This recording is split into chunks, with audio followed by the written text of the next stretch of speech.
En 1994, el doctor Jacobo Grinberg desapareció misteriosamente. Sus investigaciones sobre la conciencia y la realidad aún generan preguntas sin respuesta. Algunos creen que esta podría ser la entrevista prohibida, la que guarda el secreto de su desaparición. Escúchala con atención.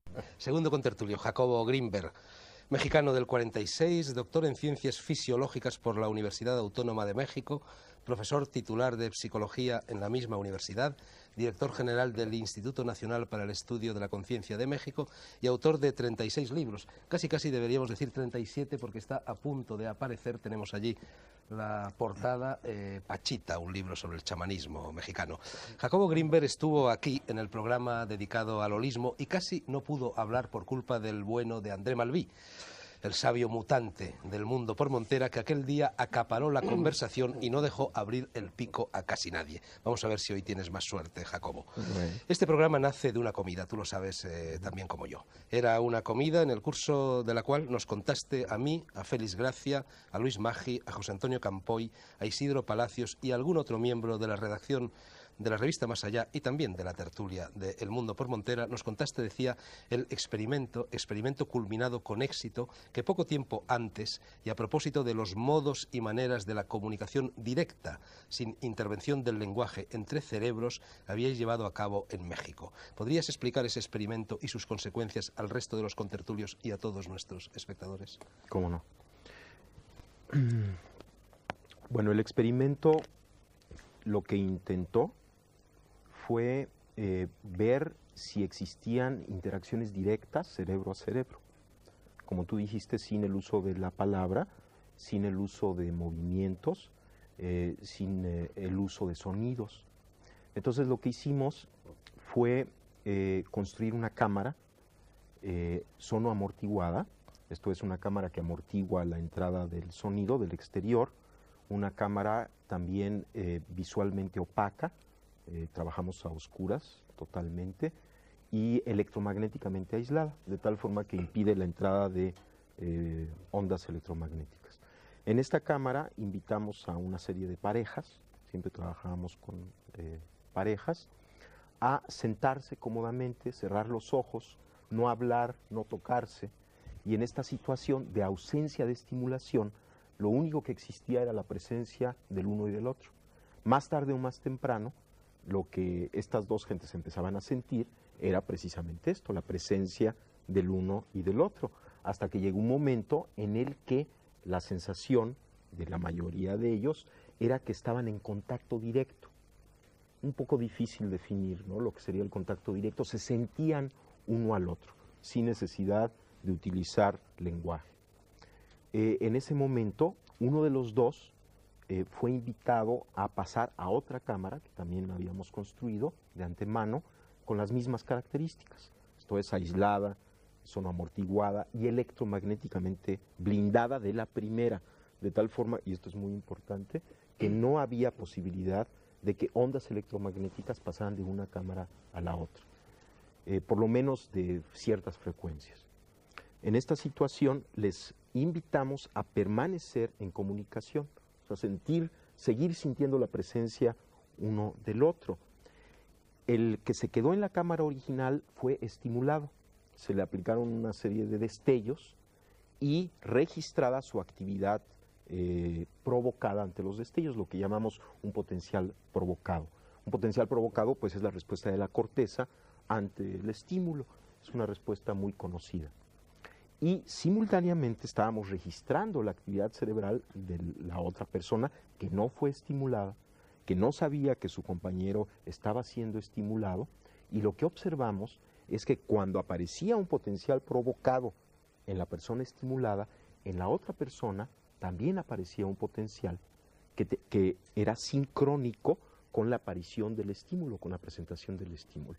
A esto le llamamos potencial transferido o potencial de transferencia, y lo que está indicando es que un cerebro de alguna forma estableció contacto con el otro cerebro en forma directa, y lo que le sucedió al primer cerebro tuvo repercusión en el segundo cerebro, sin que necesariamente mediara la conciencia, por lo menos en nuestros sujetos, al preguntarles, por ejemplo, a aquellos que habían tenido su potencial transferido, ¿sentiste algo? ¿Supiste lo que pasó con tu compañero?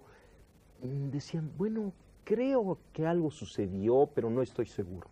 O sea, no había necesidad de que el evento fuera consciente para que sucediera, para que el cerebro lo registrase. Ahora, ¿qué consecuencias? ¿Cuáles son amplísimas, ¿no? Porque en primer lugar nos está diciendo que el límite de la actividad cerebral no es el cráneo, ni siquiera la estructura cerebral, sino que hay un nivel de actividad cerebral que, por así decirlo, trasciende la misma estructura. Y esto se puede explicar de muchas formas, como dijo antes el profesor Delgado. Lo importante en el cerebro son las interacciones interneuronales. Esto es lo que da la inteligencia, lo que da la capacidad cognitiva, etcétera, etcétera. Se puede asumir que como resultado de una serie enorme de interacciones entre los elementos neuronales, se creen campos de interacciones. Y estos campos de interacciones, que nosotros les llamamos los campos neuronales, puedan no estar, y de acuerdo a nuestro experimento, limitados por la estructura cerebral, sino que afecten la estructura del espacio y sean medios de transmisión de cerebro a cerebro. Ahora, esto indica que cada uno de nosotros está interactuando todo el tiempo, sin que lo sepamos, sin que necesariamente tengamos conciencia de ello, entre nosotros. Existen interacciones, de tal forma que así como hay una red de interacciones interneuronales, podemos suponer la existencia de una red de interacciones intercerebrales. Y esto permitiría asumir la posibilidad de la existencia de un organismo que surja de estas interacciones intercerebrales. Un organismo, ¿qué quiere decir un organismo? Un nivel de actividad que nos trascienda como individuos, del cual formamos parte y muy probablemente el que nos está afectando y estamos afectando. Lo que podría ser quizá la base estructural o fisiológica ya de la nueva fisiología de la conciencia planetaria, de un estado de conciencia que nos incluye, que estamos alimentando continuamente y que definitivamente nos está afectando, porque podríamos decir, bueno, esta red de interacciones intercerebrales, de alguna manera, como muestra el experimento, está afectando nuestra actividad cerebral. Por lo tanto, estamos recibiendo información de esta red.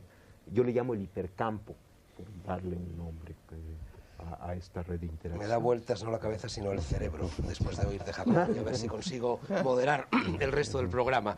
Tercer contertulio, José Álvaro Calle, que es muchas cosas. Es físico, o ha sido, ingeniero, médico y psicólogo. Ejerció la enseñanza en las facultades de Ciencias y de Medicina de la Universidad Complutense y actualmente trabaja en un centro médico especializado en patología de la comunicación y es consejero de una empresa privada dedicada a la investigación y explotación de la inteligencia artificial. José Álvaro, ¿en qué medida el impacto de un hecho en un individuo puede modificar drásticamente su personalidad sin que su cerebro sufra ninguna modificación fisiológica? Bien. Después de la explicación que ha hecho Jacobo Grinberg, creo que me facilitará esa explicación lo que quiero yo añadir para justificar la respuesta a la pregunta. Debemos hablar efectivamente de actividad cerebral y actividad mental, no de una manera dualista, tampoco yo diría de una manera casi unívoca, pero en todo caso de una manera desconocida. En lo que no cabe duda es que hay una interacción mente-cerebro que ya nadie discute.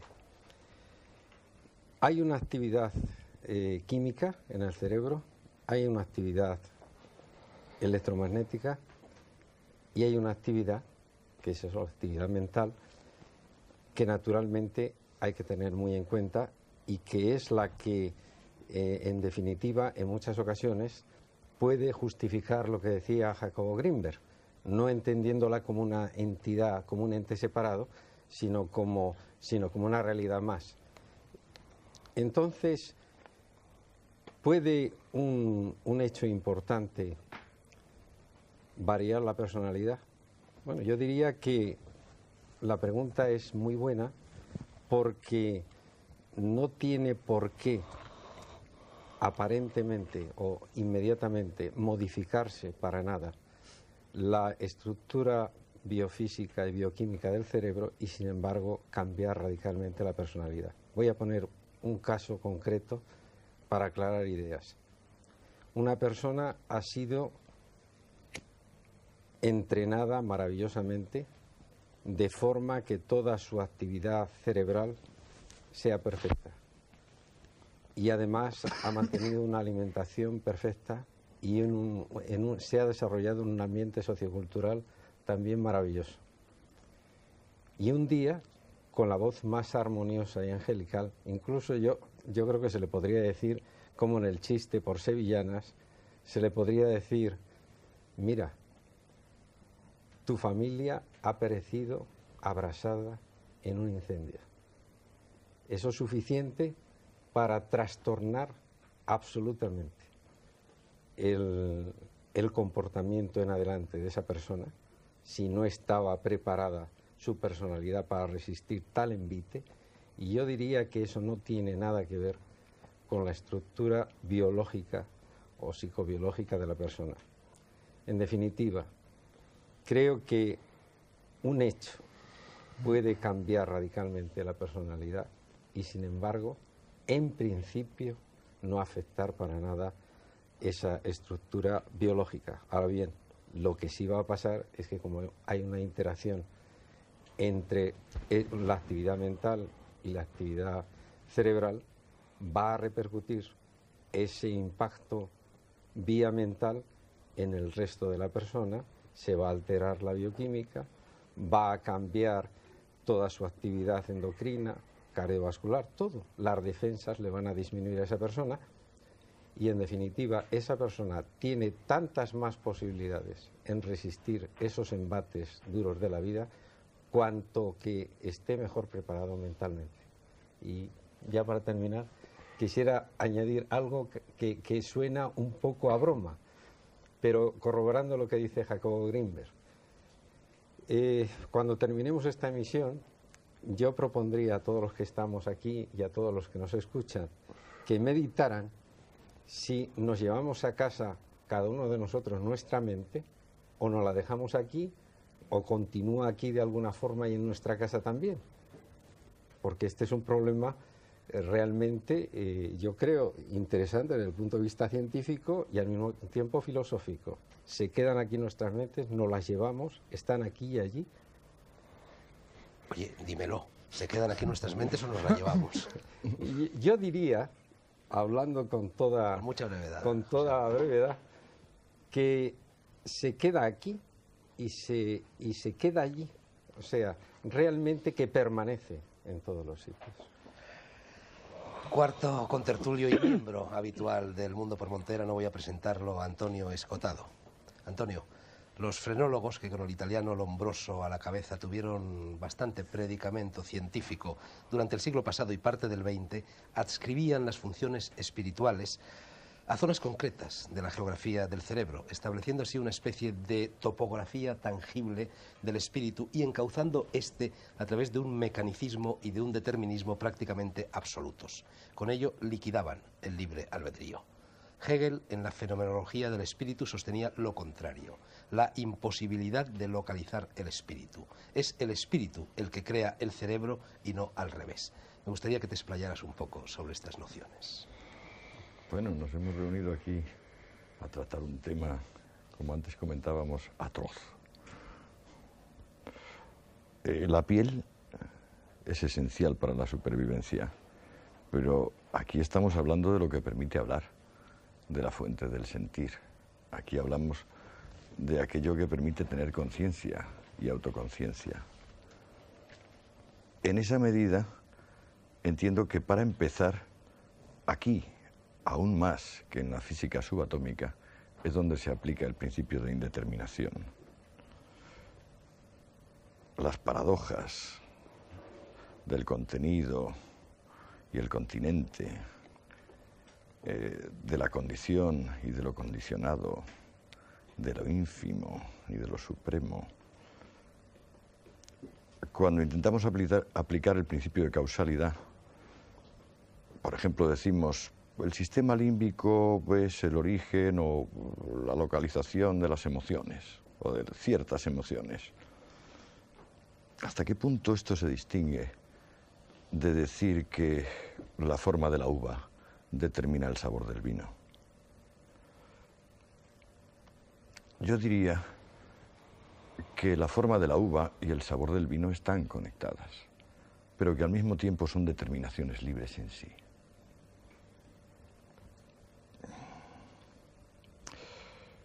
Esto es extremadamente complejo. A mi juicio, la investigación que se permite tomar como objeto el cerebro, comprendiendo el cerebro como un órgano de extraordinaria complejidad, es el momento en el cual aquello que habla y siente, el espíritu, busca una imagen exterior para sí mismo. En el momento en que busca una imagen exterior para sí mismo, no tiene más remedio que plantearse como cosa, es decir, como elemento fijo, como medio, y en esa misma medida como órgano, porque eso es lo que significa órgano, instrumento. En su formulación originaria, el espíritu se pretende lo contrario, es decir, fin en sí, pura relación, algo irretenible y fluido. Lo que resulta de la conexión entre este esfuerzo del espíritu por darse una imagen exterior y lo que el propio espíritu es que deja de ser pensamiento, sentimiento, inteligencia, para plantearse como algo que tiene pensamiento, sentimiento e inteligencia. Es decir, se expone a sí mismo como facultad, en vez de exponerse a sí mismo como naturaleza. Entiendo que es un tema donde normalmente nos desorienta la complejidad y, sin embargo, deberíamos atenernos a la sutileza. ¿Por qué es la sutileza el contenido de este asunto? En la medida en que las intervenciones previas de los contertulios son tan excelentes, yo no querría con la mía interrumpir la fluidez de este diálogo. Vamos a ver si tampoco nuestro quinto contertulio la interrumpe. Se trata de otro miembro habitual del Mundo por Montera, es el psiquiatra José María Poveda. José María, hace un mes yo acababa de regresar de Oriente, tú viniste a cenar a casa, estaba también Antonio Escotado, y yo os dije que para mí Oriente era algo así como la Virgen de Lourdes para los tullidos, que llegaba allí y en cuanto colocaba el pie en el aeropuerto de cualquier país oriental, inmediatamente todos mis males, todas mis preocupaciones, todas mis neuras, todas mis dolencias desaparecían como por arte de encantamiento y que no me lo podía explicar, me lo explicaría si hubieran transcurrido 2 o 3 o 4 días desde mi llegada, pero simplemente al llegar en el mismo instante me parecía bastante extraño. Entonces tú me dijiste algo que me inquietó y que yo ahora te voy a lanzar. Me dijiste, bueno, Fernando, es que tú trabajas sobre todo con el hemisferio derecho del cerebro y en Oriente también tiene más peso en su vida, en su historia, en su cultura, en su civilización, el hemisferio derecho que el izquierdo. Después de eso yo casi me hubiera quitado el hemisferio izquierdo y me hubiera tirado. Es este que pues tengo en las manos. ¿Qué me querías decir con esta afirmación? Bueno, bien, pues efectivamente una afirmación que era como un mapa para el territorio que es el cerebro y un intento de explicación para ello. Efectivamente, el cerebro, como han apuntado las personas que anteriormente han hablado, es de una complejidad asombrosa. En número de neuronas, pues sería no mucho, pues muchísimo. Cifras de decir, bueno, ¿se imagina usted la plaza de Tiananmen llena de chinos? Bueno, pues 1 millón de plazas de Tiananmen llena de chinos tenemos dentro de la cabeza si nos ponemos a contar las neuronas, ¿no? Cosa que casi no cabe en la cabeza. Entonces, para explicar cómo funciona el cerebro, ¿seríamos capaces de monitorizar a millones de chinos en sus interacciones y hacernos otro mapa de lo que realmente supone la acción de millones de chinos en interacción? Bueno, eso es lo que pretendía el sistema comunista, pero parece que han fracasado. Es complicadísimo. Entonces, lo que te comentaba al hablar de hemisferio izquierdo y hemisferio derecho es que esto es un modelo de una manera de hablar, un mapa para el territorio del cerebro que puede ser además pues muy matizado.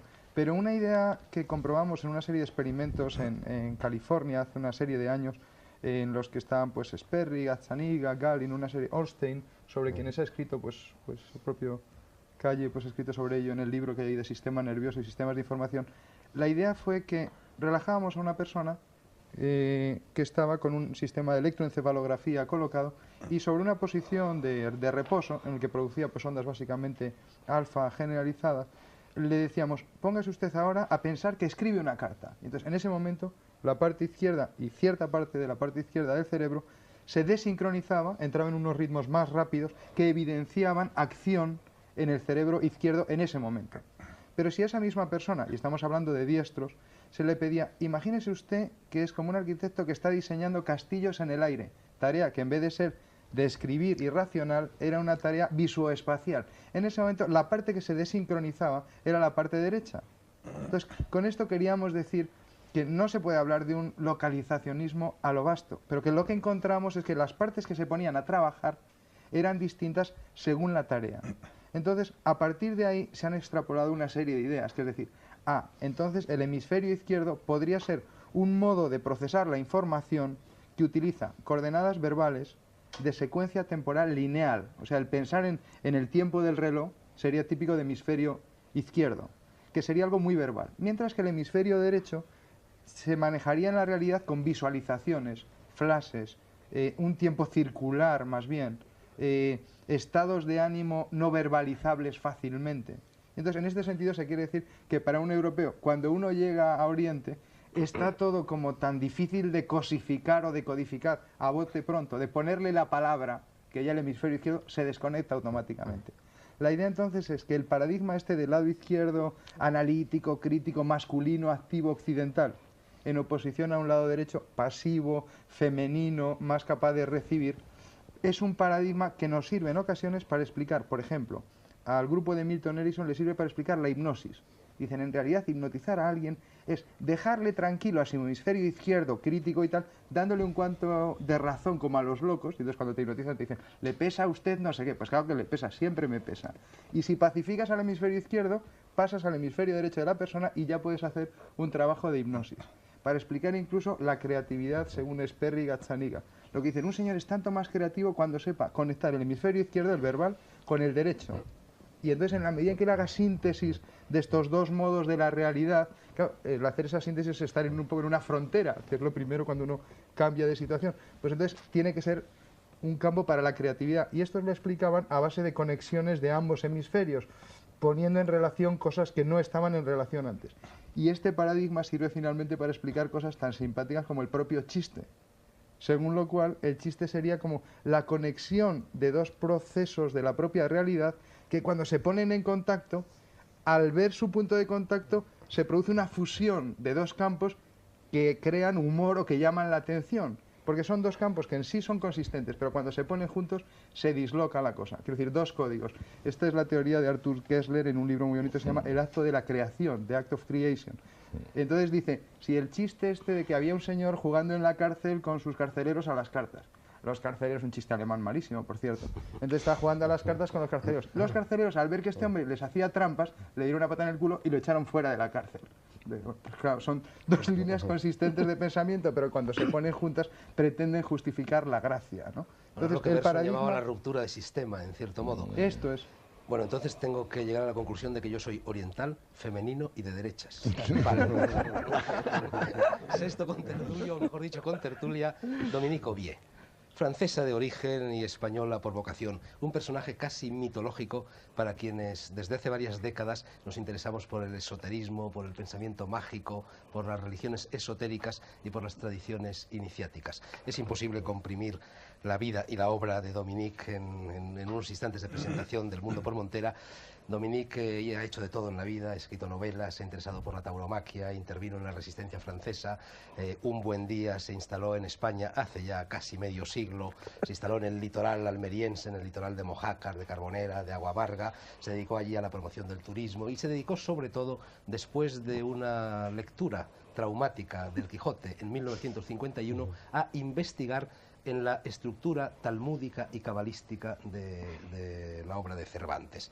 Y desde allí, poco a poco, llegó a desembocar, respondiendo siempre a la lectura del Quijote, en este libro monumental La cara oculta, la cara escondida del cerebro, en 2 volúmenes, que ha aparecido hace pocos meses en Francia y que ha tenido una enorme repercusión en los medios culturales franceses, y pienso que dentro de poco lo tendrá también en los españoles. Dominique, tu libro busca el camino de lo que en la Bhagavad Gita de la religión hinduista se llama conocimiento esencial. Dice Krishna a Arjuna en el versículo 2 del canto 7 de la Bhagavad Gita: voy a revelarte sin omitir ni olvidar nada el conocimiento esencial, lo que en sánscrito se llama vijnana. Cuando lo hayas recibido, no te quedará nada más por aprender en este mundo. Esto lo dices en la primera página. En la página 20 del 2º volumen explicas que el conocimiento, la gnosis, la iniciación, consiste en tener la tête dans la tête, la cabeza con mayúscula en la cabeza con minúscula, tal y como lo señala un proverbio hebreo a propósito del sabio. Me gustaría que aclararas un poco, en la medida de lo posible, este galimatías, y también qué relación guarda todo ello con la cara oculta del cerebro.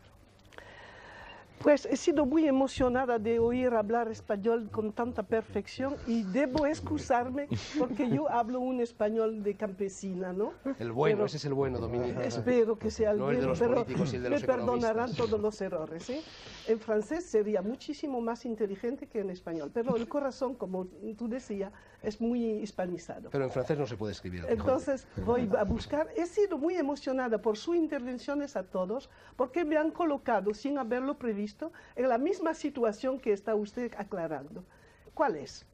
Pues uno busca... Dominique, aquí nos tratamos todos de tú, Ah, de tú. como en Carbonera. Perdón, es que el tú me es muy difícil, pero con muchísimo gusto voy a dar del tú al señor Delgado, que tiene pariente en Carbonera que nos están oyendo. Entonces, me ha emocionado cuando tú hablaste de la felicidad. Me ha emocionado cuando tú hablaste de esta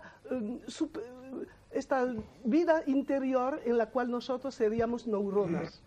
Me ha emocionado mucho su participación, pero no voy a precisar por qué, porque no soy capaz en español. Me interesó su subtilidad y me ha conmocionado muchísimo su intervención con la izquierda y el derecho. ¿Por qué?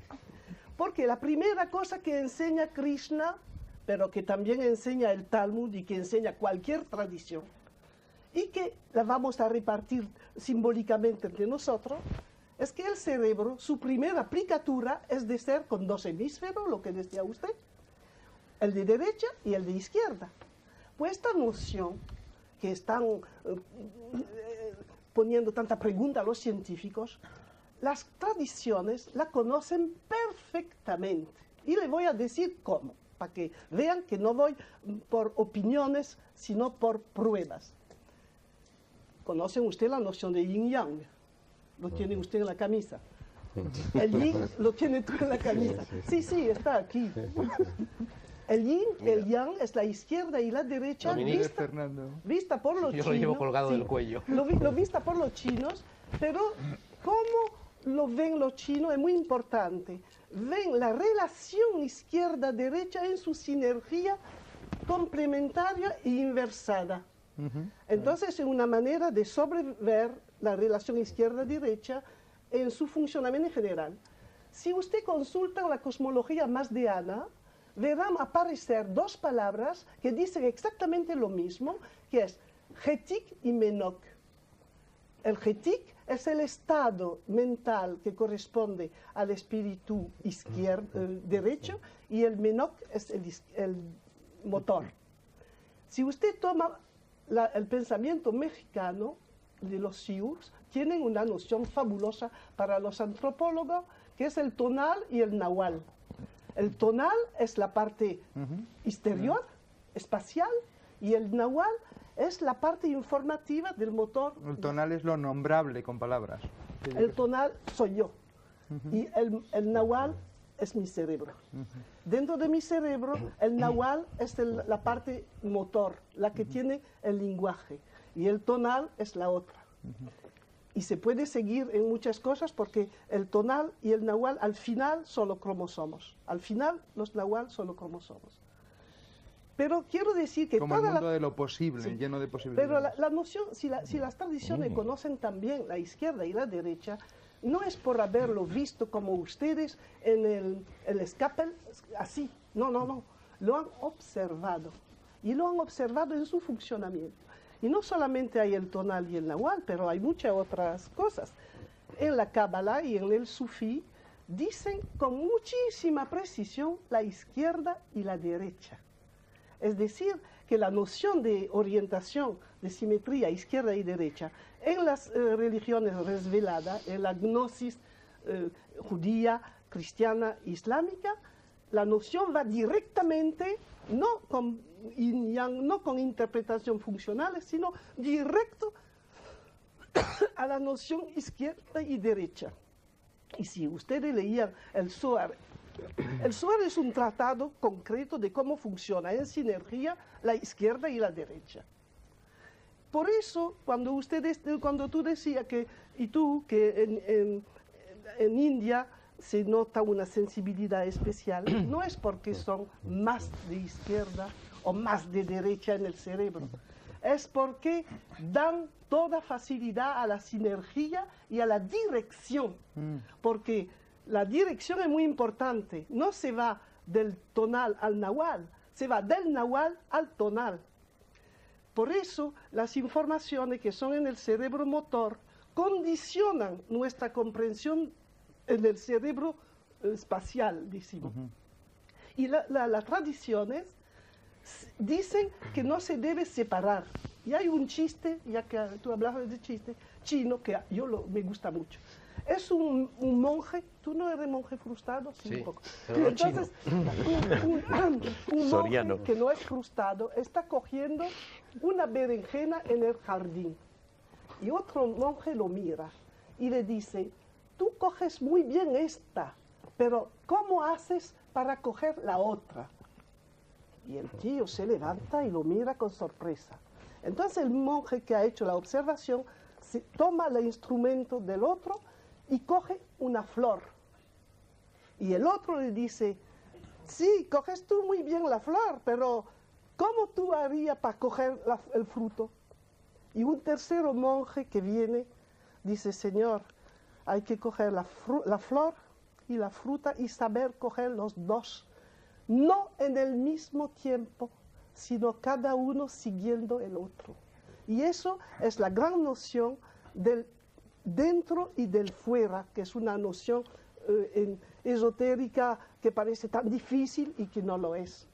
Es que nosotros cuando tenemos una impresión o una información en el cerebro izquierdo, motor, inmediatamente se trasloca y se convierte en una sensación espacial, tal como se convierte en los cromosomos, el ADN que se convierte en proteína.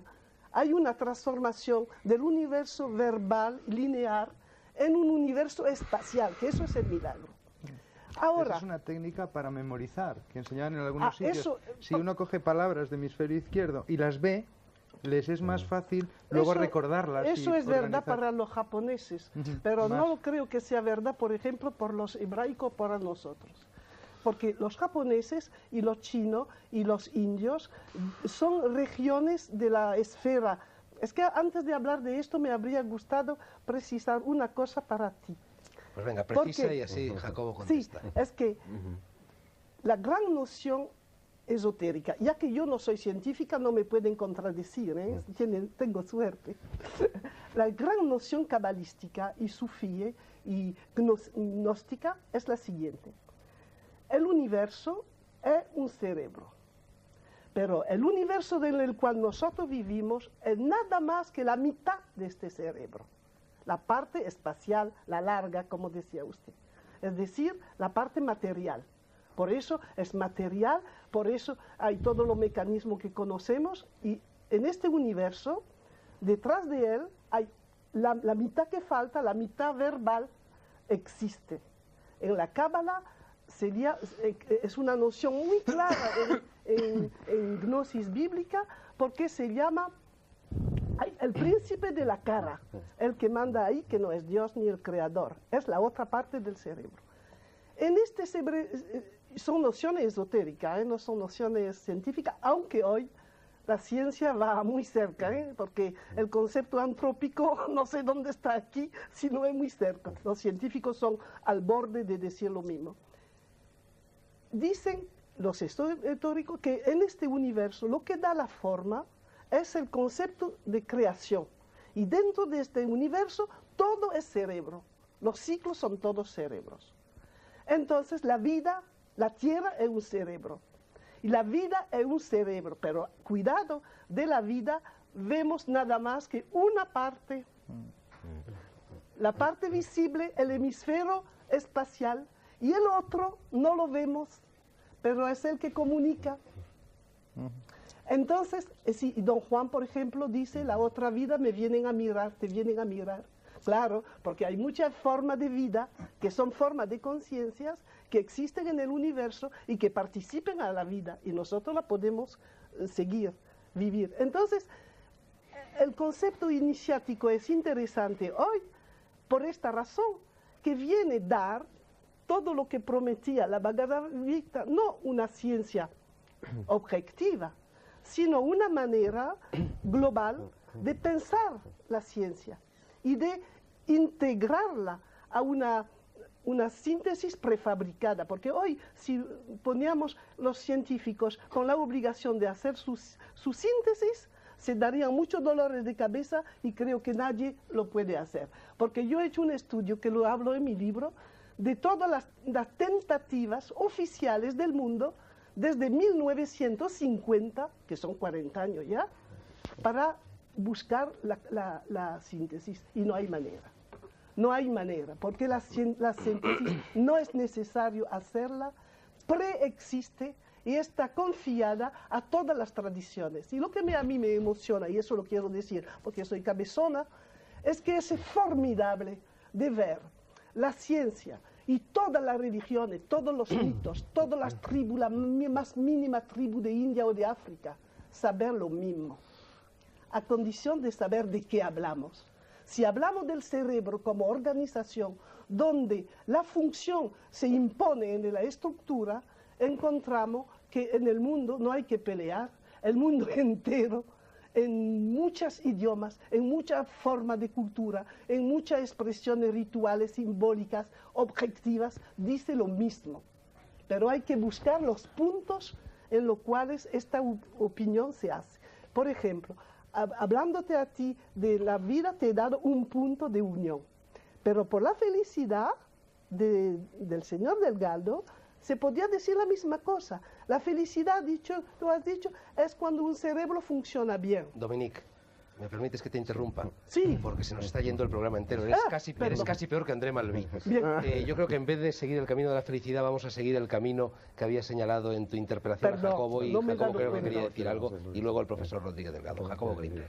Bueno, y os ruego a todos más brevedad en las intervenciones, porque se nos va el programa. Perdóname, que no me he dado cuenta. Nada, no te preocupes, pasa siempre.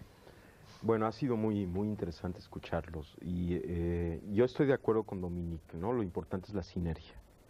Y yo quisiera relatarles un experimento que hicimos en México, que está íntimamente ligado con algunas de las cosas que se han hablado.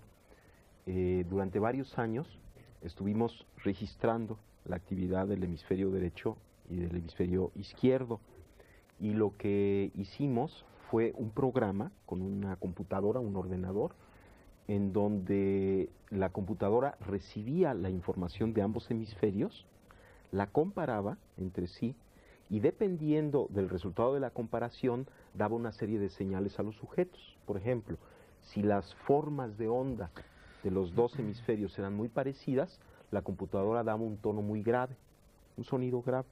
Si las formas empezaban a ser diferentes, las formas electroencefalográficas, daba un sonido agudo, de tal forma que el sujeto podía conocer, a través de un sistema de retroalimentación sonoro, el estado de su unificación interhemisférica y además aprender a modificar las relaciones interhemisféricas.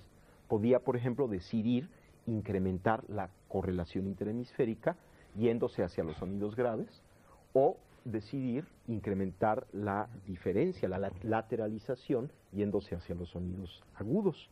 Esto lo repetimos en más de 30 sujetos durante 3 o 4 años, porque lo que queríamos saber es cuál era la experiencia de la unificación, o sea, qué es lo que sucedía con la psicología del sujeto cuando sus dos hemisferios empezaban a trabajar en forma correlativa.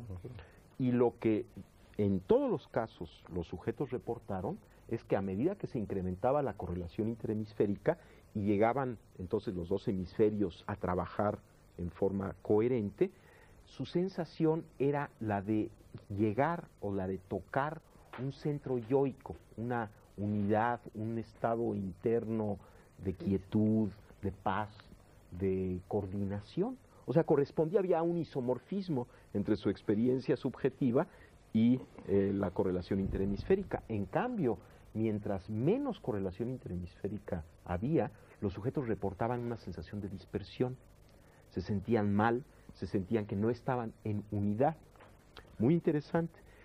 Los sujetos más entrenados reportaban que cuando lograban controlar a voluntad la correlación interhemisférica, esto es, incrementarla o decrementarla a voluntad, empezaban a sentirse como en una existencia, en un estado, en una localización extracerebral.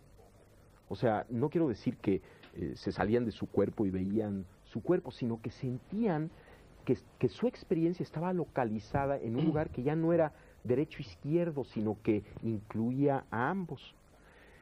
En un segundo experimento, lo que hicimos fue hacer interactuar gentes que normalmente permanecen en un estado de alta correlación interhemisférica. Todos nosotros tenemos oscilaciones en nuestra interacción interhemisférica. No hay, a menos que seamos meditadores veteranos, un estado de continuidad en la correlación interhemisférica. Oscilamos, a veces hay más correlación, a veces hay menos correlación. Tenemos patrones de correlación interhemisférica que seguramente están asociados con esos estados de identidad o no identidad, de unificación o no unificación. Entonces, lo que hicimos fue hacer interactuar sujetos que estaban en diferentes niveles de correlación. Y lo que observamos, parecido al experimento de potencial transferido, es que el sujeto que tenía más elevada correlación interhemisférica siempre atraía hacia su nivel al otro sujeto. Esto es en la interacción preverbal, no sin verbalización, simplemente por la sensación de presencia mutua, el sujeto que tenía baja correlación empezaba a aumentarla. Y el que tenía alta correlación disminuía ligeramente su correlación hasta que llegaban a un equilibrio. Y pienso que esto está muy interesante pensarlo en términos de las relaciones entre nosotros los humanos, cómo nos sentimos unos con los otros y hasta dónde el estado de unificación de alguien cambia el ambiente. Yo estoy un poco preocupado, porque yo creo que tenemos una intercomunicación cerebral muy buena quizá entre nosotros, pero ¿tenemos la misma comunicación con esa gente que nos está oyendo, con nuestros telespectadores? Yo creo que no. Y entonces lo que yo propondría aquí es que, en vez de tener el seminario de alta altura científica, a mí me está interesando mucho lo que está diciendo todos vosotros, pero mi cerebro está pensando en el cerebro de toda esta gente que nos está escuchando. Y se le escapa a esta gente un poco lo que estamos hablando. ¿No sería quizá más necesario pensar el cuáles son? ¿Quién eres tú? ¿Quién soy yo? ¿Cuáles son los estímulos que estructuran el cerebro de la gente que nos está escuchando? Pues claro que las cosas tuyas tienen una enorme importancia, pero eso puede explicar transmisión de pensamiento, maravilloso. Pero el cerebro de toda esta gente, lo importante son, como tú decías, Fernando, los inputs y los outputs, los estímulos sensoriales, y esto es lo que va a formar el cerebro de toda esta gente que nos está escuchando. Y yo entonces la pregunta que yo haría a todos es, ¿cuáles son los elementos estructurales de mi yo? Del yo de toda esta gente, de todos vosotros. ¿Quién eres tú? ¿Cuáles son las cosas que a ti te dan? No, es que eso es importante por lo que la gente nos está escuchando. Pero ¿puedes dar respuesta a eso? ¿Cómo? ¿Puedes dar respuesta a eso? Absolutamente sí. Porque el cerebro se estructura, como decía Fernando, por los estímulos sensoriales que nos llegan de fuera. Y esto, un poquito en contra de lo que decía Calle, modifica la estructura anatómica, neuronal y neuroquímica de nuestro propio cerebro. Así es que a esta gente que nos escucha podríamos darle dos consejos. Uno, que alguno de vosotros lo habéis dicho, medita, piensa sobre ti mismo, el nostete ipsum. No es suficiente. Tienes que saber quién eres tú y qué clase de ser humano tú quieres ser. Y este es el consejo práctico para toda esta gente, y es que, iba a decir en las manos, no, en el cerebro. Cada uno de nosotros tenemos la posibilidad de estructurar nuestra personalidad con una visión hacia el futuro.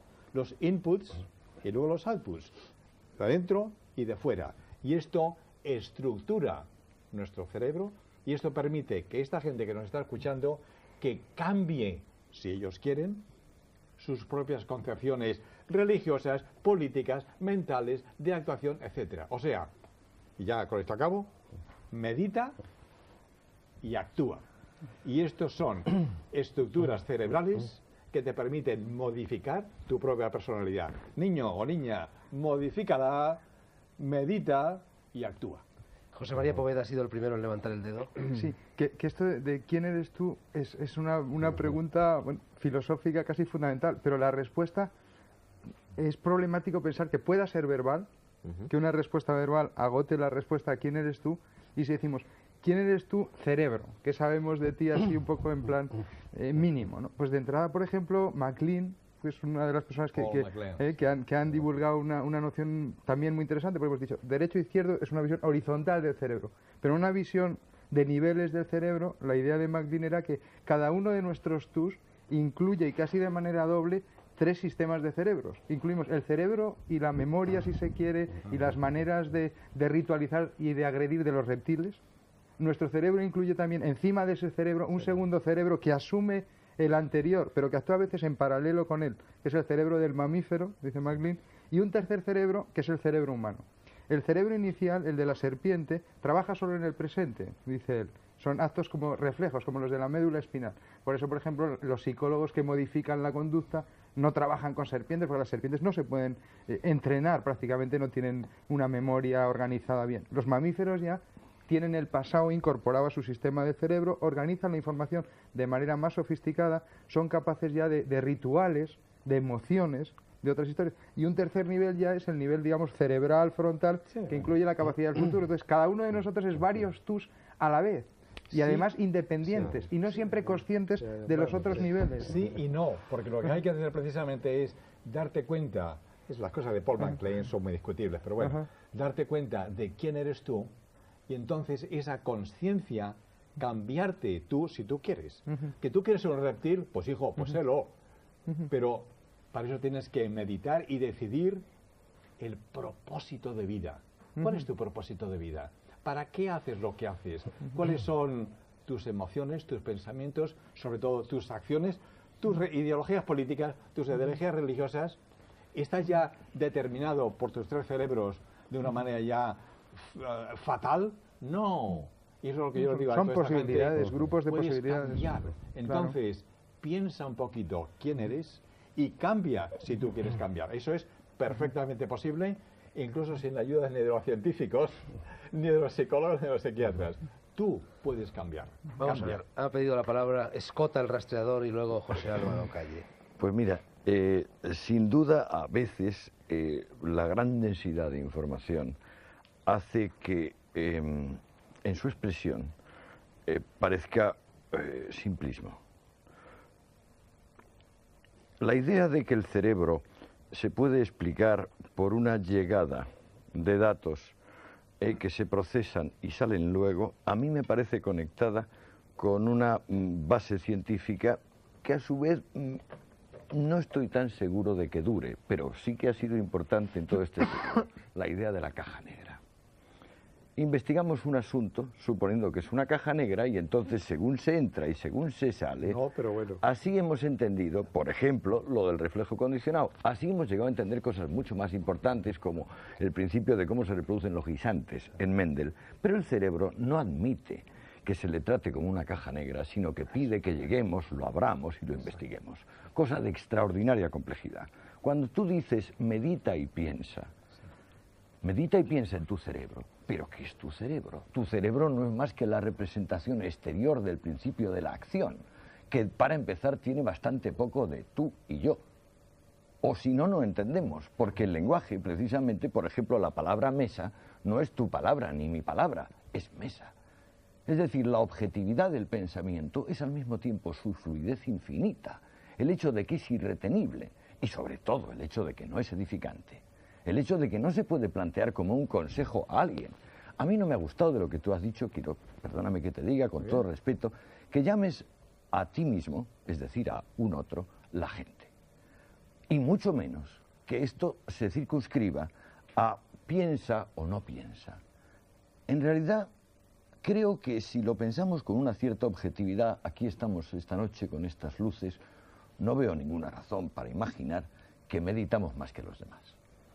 Ni la más mínima. Bueno, es la cosa maravillosa del cerebro, es que nos permite estar en discordancia. Claro. Y lo que yo digo es que hoy día hay unos principios neurobiológicos que el cerebro es muy complejo, pues claro que sí, pero en esa complejidad hay cosas muy concretas, por ejemplo, la educación, y si tú no sabes neurobiología, tú vas a educar mal a tus niños y a tus alumnos. Neurobiología, educación. Pues estamos aliados, perdona. ¿Eh? Para ser padre hay que saber aliados. neurobiología. Un poquito, bueno, no mucha, pero un Neuroquímica. poquitín, hay que saber, para ser padres, hay que saber educación, ¿no? Hay que estar educados. Y si no, tú vas a maleducar a tus niños. A lo que yo digo... Mañana mismo me voy a la Biblioteca Nacional y me pollo toda la neurobiología. No mucha neurología, es muy poquita, es muy sencillita. Pero lo que quiero decir es que hay unos principios muy sencillitos que hay que saber aplicar. Y si no los aplicamos, es la catástrofe de la educación que tenemos en este país y en muchos otros países. Así es que hay una ciencia que es utilizable. ¿Que hay una complejidad? Pues claro que sí. Pero hay una ciencia que hay que saber utilizar. Y si no se sabe utilizar, pues las consecuencias le estamos viendo lo que pasa. Guerras, injusticia social, hambre, paro, 50.000 cosas. Así es que vamos a utilizar nuestra tecnología y nuestra ciencia mirando no al ayer, sino al mañana, con una proyección futurista de lo que tenemos que hacer hoy. Bueno, este era el consejo que lo estaba dando a los que nos escuchan. Claro, pero Que hay como que hacer das el algo consejo en vez del positivo para contenido, estamos en el mismo problema de la diferencia entre si el espíritu es un hueso, como decía Lombroso, o no. Sí. Si os parece, vamos a ver lo que nos quiere decir José Álvaro Calle, luego Dominico a mí Guillén sí y me luego gustaría, Jacobo Grinberg. pienso que es interesante que los que nos estén escuchando reciban una serie de mensajes que les sirvan de reflexión. Entonces, como gran reflexión, a mí me parece que los grandes interrogantes deben plantearse y dejarlos aquí. Por ejemplo, la ciencia más dura, la hardware de la ciencia, como es la física, es al mismo tiempo la más mágica. Y dice, por ejemplo, la física, identificándose prácticamente con lo que ha dicho Dominique, refiriéndose a la cábala o al sufismo o a la sabiduría oriental en general. La física más moderna de hoy día dice, en el principio, parece el Génesis, antes del Big Bang, ni el espacio ni el tiempo existían. No ha lugar. Después, la física moderna de hoy día, del año 89 y 90, dice, seguramente podríamos afirmar que si desapareciera la conciencia o consciencia de los seres inteligentes que pueblen el cosmos, seguramente desaparecerían las galaxias, los planetas, el cosmos entero. Dicho de otra forma, sigo con la física moderna, no estoy hablando, lo que pasa es que es una metafísica, suena a metafísica, pero en el sentido más profundo. Sigue la física diciendo, de tal forma que el cosmos posiblemente lo crean, aquí tenemos los espiritualistas, los idealistas de Berkeley, los propios habitantes del cosmos. Y otra cosa, el espacio, el único latinajo que voy a utilizar es este, el espacio de Minkowski, es el espacio vacío, potencial, lleno de posibilidades. Aparentemente no hay nada, ni siquiera energía. Lo que pasa es que hay energías positivas y negativas compensadas. Y en ese estado, la entropía, la perfección es máxima. Y tenemos el Ein Sof de la Cábala. Cuando se rompe eso, aparecen las energías negativas, aparecen las energías positivas, aparece la degradación del universo, la entropía va aumentando más y más, y hoy día quedan unos retazos del universo primigenio, las supercuerdas. Esto no lo digo como erudición para que los oigan, sino para que se planteen que entonces la mente, ¿qué es? Pues la mente a lo mejor es una realidad que no obedece perfectamente a las estructuras de espacio y tiempo, por lo cual si no obedece a las estructuras de espacio y tiempo, no tenemos por qué empeñarnos en sacar longitudes de onda que entendamos o frecuencias o lo que sea. Claro. En el mismo ser humano hay unas diferencias brutales, como sabéis todos. Mientras que el oído, yo lo comentaba con vosotros, entiende de 6 a 6.000 hercios en números redondos, la visión es capaz, no es capaz, tiene que estar preparada la nuestra para identificar unas frecuencias que están en los órdenes de cientos de billones, con B, españoles, de hercios. Entonces, yo creo que al espectador sí le llamará la atención el que diga, bueno, pues, como yo decía, la enciclopedia de la ignorancia es tremenda en toda la dinámica de la mente. Bueno, pues es un buen mensaje. Yo quería decir una cosa en relación con todo esto. En la época cuando la humanidad pensaba simbolismo, que son las religiones y la mitad de la gente, porque la gente, y digo la gente, no sé si es la buena palabra, porque quiero decir mis semejantes, todo lo que tenía un cerebro, que sean instruidos o no lo sean, recibían de la fe ciertos conceptos y además su experiencia personal le traía a saber cosas muy profundas. Yo le voy a decir una. En Francia, en los campos de Saintonge, hay un refrán de campesinos que dice: todo lo que pasa, repasa. Es decir, todo lo que viene una vez, viene una segunda vez. Bien, ahora voy a llamar en mi cerebro mi memoria... Hubo queda, decimos sí, mi memoria talmúdica. Pues mire, es una ley de la hermenéutica bíblica que todo lo que pasa, repasa. Por eso en la Biblia se dice no Moisés, se dice Moisés, Moisés, o se llama Abraham, Abraham. Y además en hebreo, cuando se lee, las palabras son repetidas. Pecado literario en Francia, pero buena ortografía en hebreo. ¿Por qué? Porque las lenguas sagradas, como el hebreo y muchas otras, saben cosas profundas que lo sabían también los campesinos y lo sabe mi Juana en Carbonera, porque eso de pasar y repasar, vaya si lo sabe ella. Todos los gitanos de Carbonera lo saben. Lo saben por su experiencia íntima, porque han mirado su vida. Porque como esta gente no trabajaba mucho, pues pensaba bastante. Y tienen 15 millardos de neuronas, tanto como tú y yo. Y alguna vez lo utilizan mejor que tú y yo en ciertas cosas. Porque en muchos consejos que me dan mi criada Juana, tiene ella razón y no yo.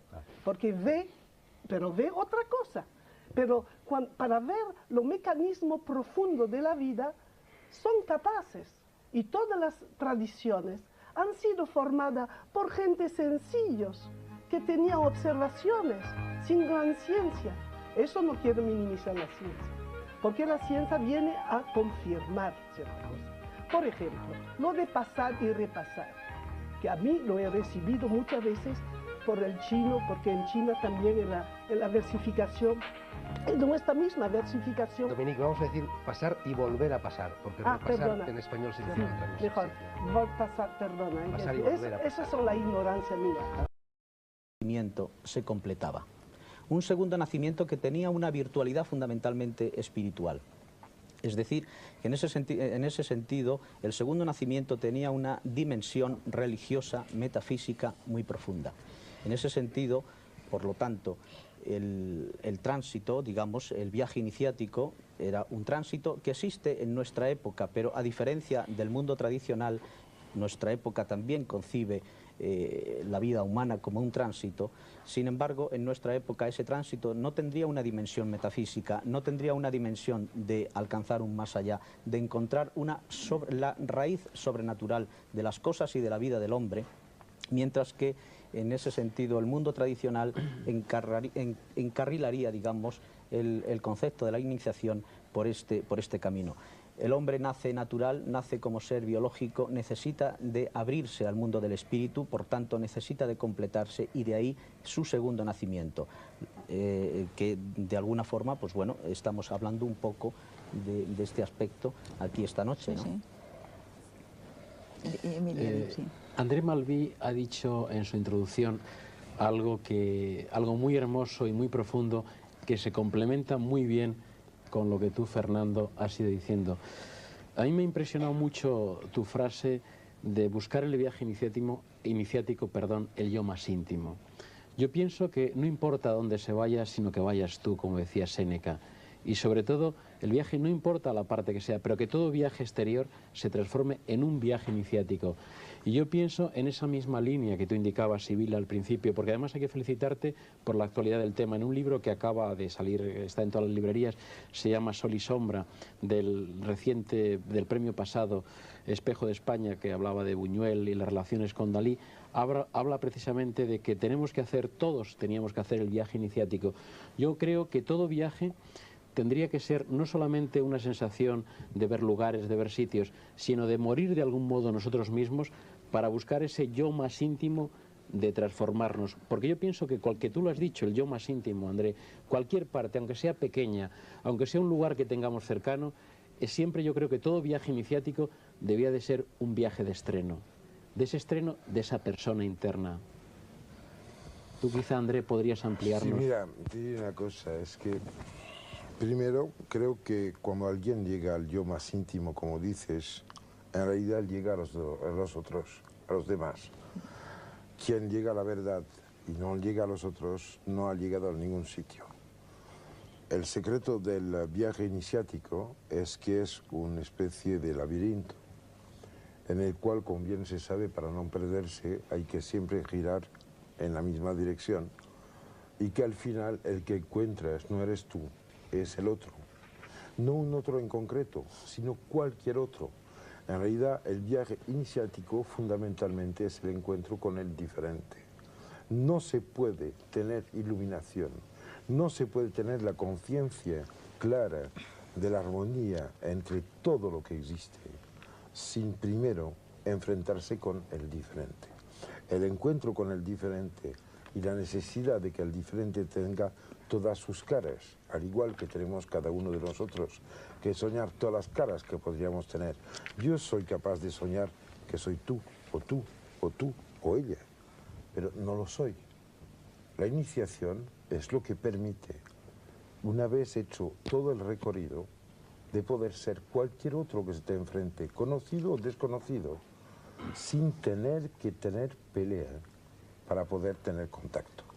En realidad, el viaje iniciático es la materialización de algo increíble, que somos cada uno de nosotros el universo en su totalidad, y que todo lo que hacemos tiene que ver con el universo en su totalidad, y que todo lo que pasa en el universo tiene que ver con nosotros en nuestra reducida función egoísta, ridícula, mediocre y meprisable de tener un documento nacional de identidad.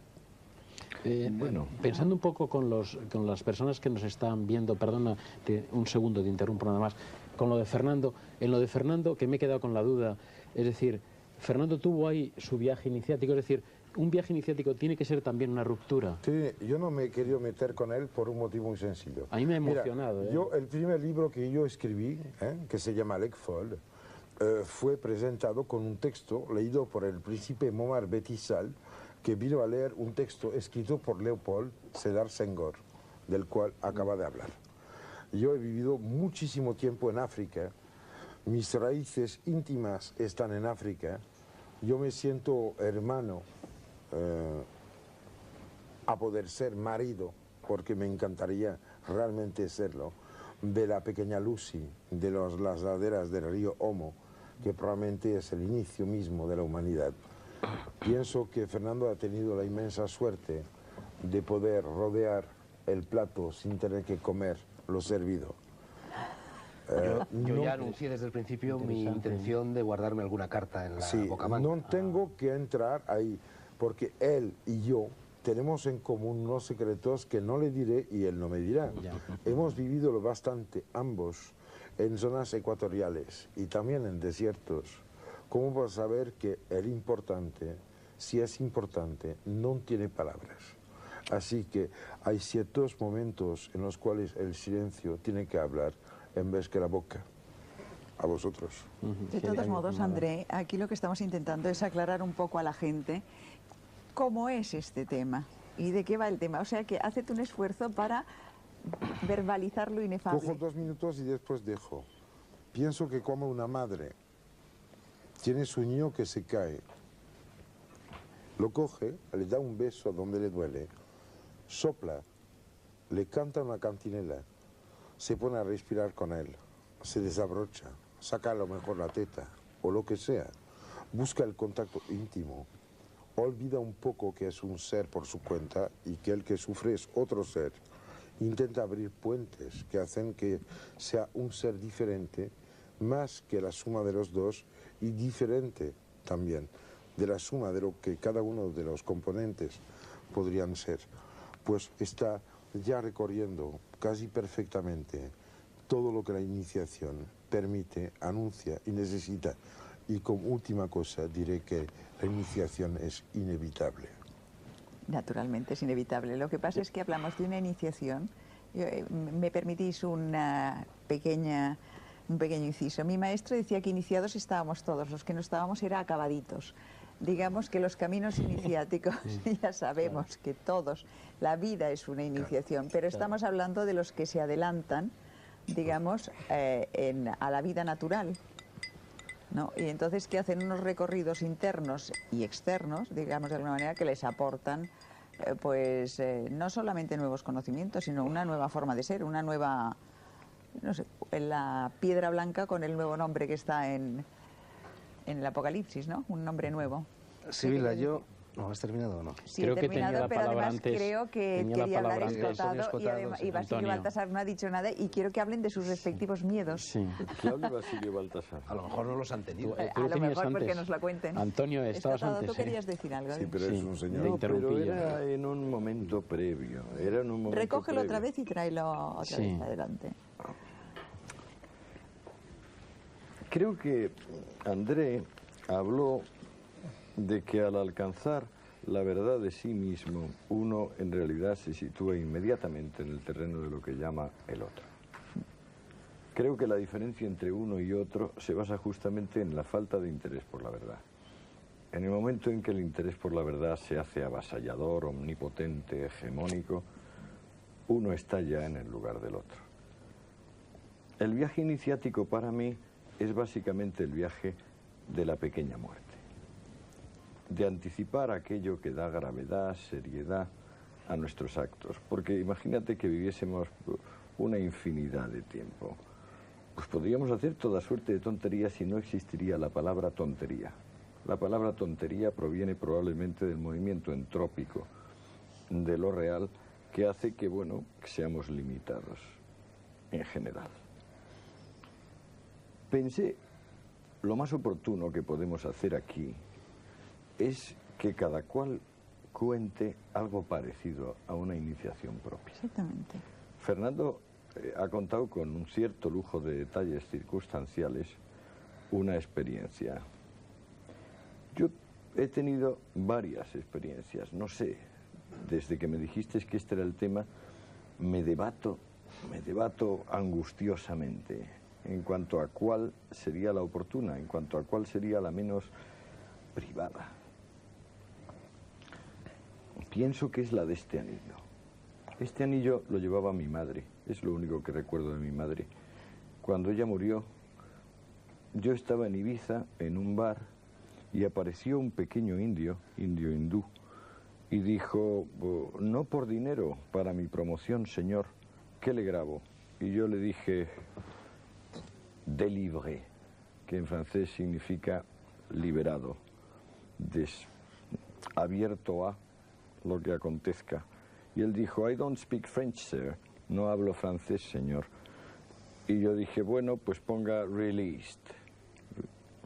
Y puso ahí con un burlito released y con un cierto matiz entre cursi y hortera añadió un pequeño corazón con una flecha que lo atravesaba. Pasaron los tiempos y estábamos en una casa ibicenca, en una habitación ibicenca encalada, alicatada, como son las habitaciones ibicencas. Y de repente vimos el mar por la ventana como un trocito de azul y luego lo de arriba era el cielo. Bajamos buscándolo. Al llegar a la playa, no se sabe cómo la arena se convirtió en una alfombra persa móvil y llena de objetos. Yo me di cuenta que irrumpía lo extraordinario en nuestras vidas. Entonces ella se arrodilló delante de mí y me dijo, ¿qué llevas en la mano?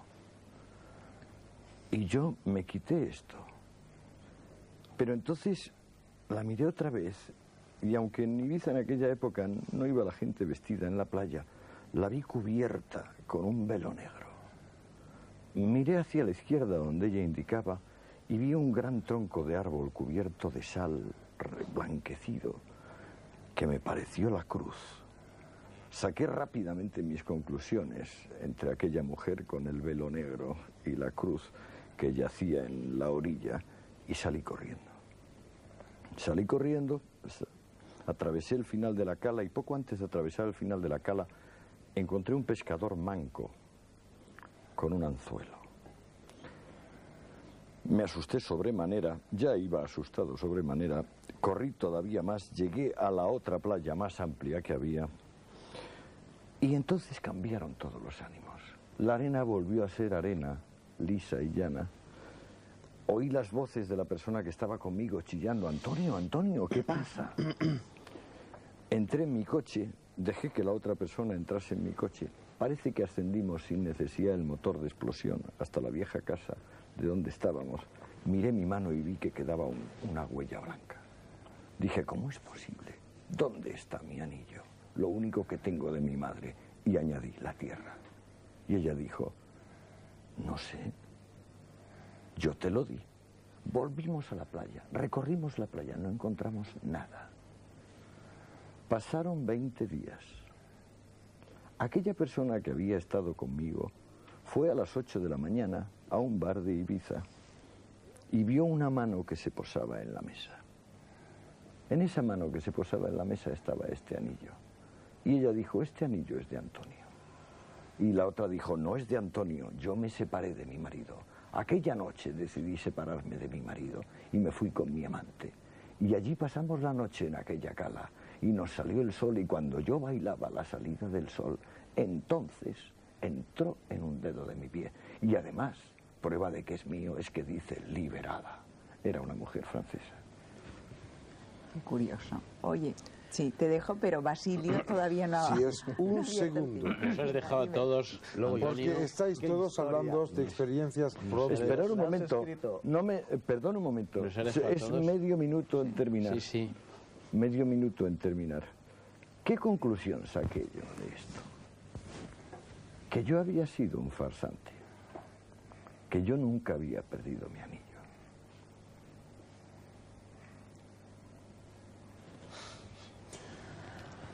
Permites, es muy rápido. Hace esto unos pocos años me encontré una tarde en Besalú, provincia de Gerona, en la calle, con un coche parado y dentro del coche un niño de 2 años, se llamaba Joffre. Era hijo de Lourdes y Jordi. Estaba muriéndose. Tenía el corazón latiendo a más de 500. Estaba realmente, al final, con fibrilación. Y me habían llamado. Yo sabía por qué. Fui ahí y me impresionó tanto este niño que empezaba y yo que al final podría acabar, que hice una especie de pacto diciendo, Dios, por favor, mira, vamos a equilibrar.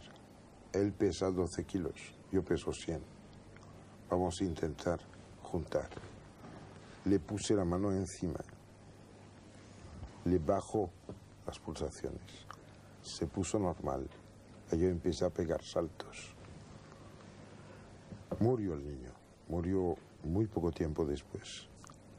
Lo impresionante es que el padre, la madre, los amigos que tenían alrededor, desde este momento han cambiado de vida.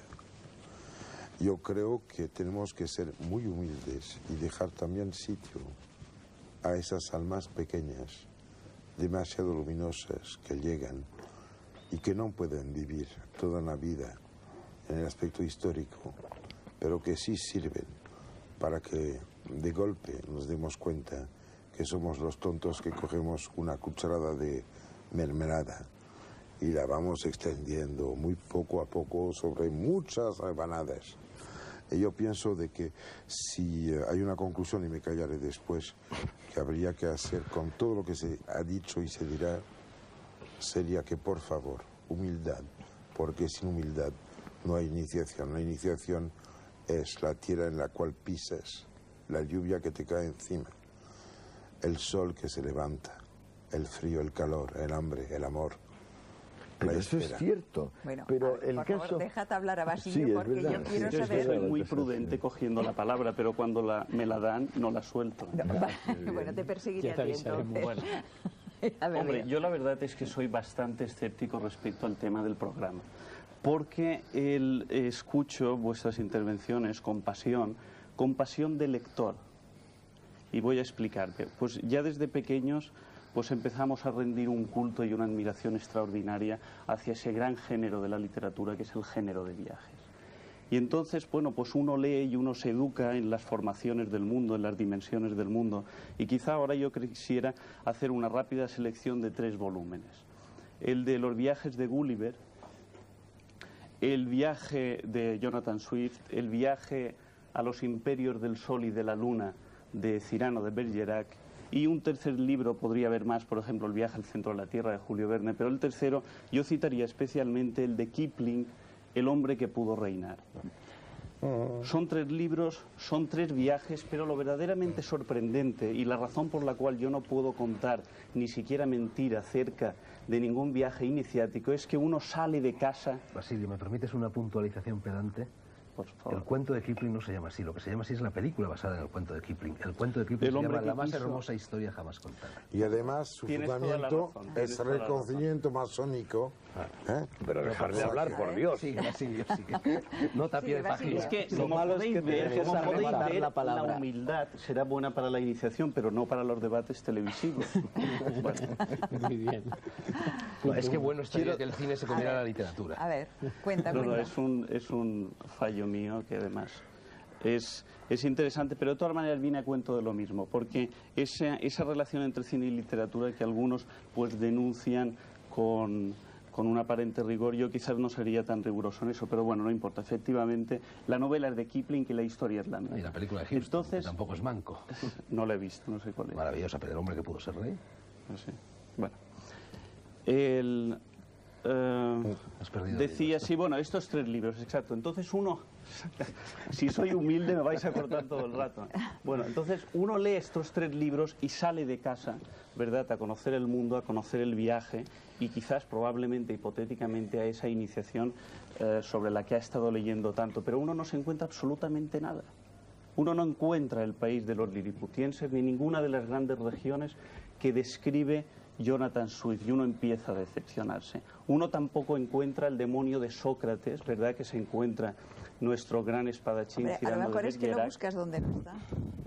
No, pero es que espera, oye, si me interrumpís, me voy. No, estamos dialogando, hombre. Esto es un diálogo. Masturbaciones inglesas. Esto es un diálogo y aquí hay una relativa libertad. Yo creo estoy en el apartado de exposición de premisas. Venga, exposición de premisas. Sigue. Entonces, uno no encuentra nada. Entonces, luego uno lentamente empieza a sospechar que el mundo no sistematiza su escenografía con la misma capacidad arquitectónica con la que lo hace un escritor. Por ejemplo, con la misma capacidad con la que Fernando y Antonio nos han contado sus propios viajes iniciáticos. Entonces, sospechando esto, uno empieza a retraerse y a proponer el viaje más que como la ejecución de un tratado o de una guía, simplemente como el ejercicio de la suspensión del entendimiento, el ejercicio de la suspensión absoluta del entendimiento, buscando simplemente el abandono. Esto es una técnica que yo recomendaría. Es bastante ingrata en la medida en que no permite narratizar la experiencia, pero quizás nos permitiría descubrir algo que está implícito en el cuento y en la novela. Veo tu mano, es una indicación para que haga un paréntesis. Cuando te paras, me tiro. Simplemente que quiero hablar de la palabra. ¿Y quién reparte la vosotros podéis interrumpiros relativamente. Entonces yo pues simplemente no puedo contar ningún viaje iniciático simplemente porque no he tenido ningún viaje iniciático. No he visto absolutamente nada en el mundo que me permita sospechar que tal cosa existe. Pero he leído libros y lo que puedo hablar es de los libros que he leído. Bueno, perdona, pero André... es que creo que hay un factor importante que se está dejando por alto. Y es que se está identificando viaje iniciático con viaje físico. Con el viaje de la aventura del montañero que se va al pico, al Everest, o va a la Concagua, o va al Himalaya, o cualquier otro que va al oriente o va al occidente. No forzosamente, ni la experiencia que ha contado Antonio ni la que he contado yo eran grandes viajes. Corremos el riesgo de identificar viaje físico con viaje iniciático. Entonces, yo quiero plantearos, por ejemplo, aquí, ¿qué hace un monje que habla también de viaje, de salida del mundo, de búsqueda del paraíso, y sin embargo vive una vida sedentaria en una celda en la que se recluye en el secreto y dice: voy a meditar sobre la muerte, sobre mi propia muerte, para renacer aún más allá? Bueno, Isidro, pero es que precisamente ese secreto, esa soledad, ese ayuno, esa mortificación forman parte del viaje iniciático. Son las pruebas que forman parte del viaje iniciático. Por esto yo quería aclarar que no es que no confundamos en ese sentido viaje físico, decir que el viaje iniciático no necesariamente tiene que ser un viaje físico. Puede haber otro tipo de viaje que no es físico. Bueno, y cuando Basilio dice que él no ha emprendido ningún viaje iniciático, yo creo que está olvidando algo fundamental, y que lo ha señalado también André Malví. El viaje iniciático, por definición, es el viaje de la vida, que concluye precisamente en ese rito de paso que es la muerte. Y tú has iniciado, como cada hijo de vecino, el viaje de la vida y te has enfrentado al calor. Y más fuerte que ese, y el viaje de la parte de la vida que es la cultura a la cual se dedica. André, por favor, André. Si me permitís una cosa, creo que él está empezando viaje iniciático hoy. Esto es una estación de viaje iniciático. Punto y aparte. Y yo además te diría... Pienso que es muy peligroso limitarse en la lectura de las cosas antes que vivirlas. Está muy bien de que la masturbación existe, pero no permite ligarse a las señoras con las cuales se piensa. A nivel más rudimental, a niveles un poco más subidos, es evidente que el pensar que uno ignora no da derecho a seguir siendo tonto. Y un poco más alto aún, quiere decir que hay que empezar a ser humilde y a hacer con lo que se tiene, o sea, los pies, lo primero que se sabe hacer, que es caminar. Tontamente, empezando por el Mediterráneo, yendo hacia el Atlántico, como lo hizo mi hijo Mathurin, ¿no?, que a los 14 años se pegó los 800 kilómetros a pie con la mochila a cuestas, pues se ha encontrado con los sitios claves en los cuales de repente el hombre cuenta poco, porque el mundo, este mundo precioso, este planeta azul en el cual estamos, nos dice cosas que no hay palabras para contar. Bueno, hay unos puntos, déjame acá. Hay unos puntos claves en los cuales el espíritu se despierta. Hay sitios privilegiados en los cuales sopla el espíritu. Si no te mueves para buscarlos, no me creo que en una cuarta planta de una calle de Madrid, Barcelona, París o Toulouse va a soplar así porque te da la gana. Vamos a ver. Yo creo que hay que dejar sitio y tiempo a lo que permite la iniciación. André, espera un momentito. Tú has traído unos diagramas que yo te he pedido, fantásticos, donde está un árbol de los sefirots judíos y un señor sentado en la postura del loto con todos sus chakras puestos ahí, sus vórtices energéticos, y con una vertical ahí, que es el camino de Kundalini. No vamos a extendernos sobre esto porque sería complicado. ¿Tú crees que los cabalistas medievales, los que estuvieron en Gerona, necesitaban ir de aquí para allá para cambiar, para subir de chakra en chakra? ¿O para hacer un viaje iniciático? Cuando abres el ojo interior, ves el universo entero.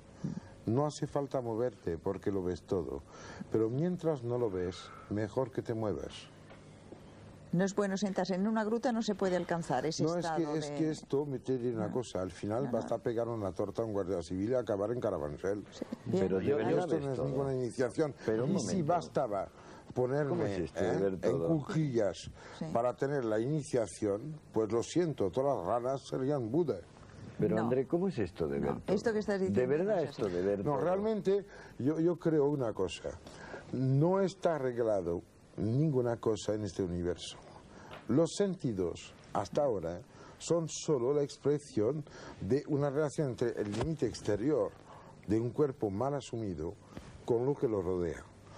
Ya es una traducción de la realidad. La realidad no es lo que captamos, la realidad es lo que hay, a pesar que lo captemos, lo comprendemos o no. Bien, la iniciación y el viaje iniciático es a través del viaje dentro del cuerpo, limitado, dentro del cuerpo extendido, que es el planeta, dentro del cuerpo mayor, que es la inteligencia, la mente, el mundo conceptual, lo que permite, ya que no haya diferencias entre el objeto al cual se atiende la mente, el espíritu, el ente espiritual que todos llevamos dentro, y la manera de acercarse a él. Yo creo que la iniciación es el arte de dejar y olvidar las palabras.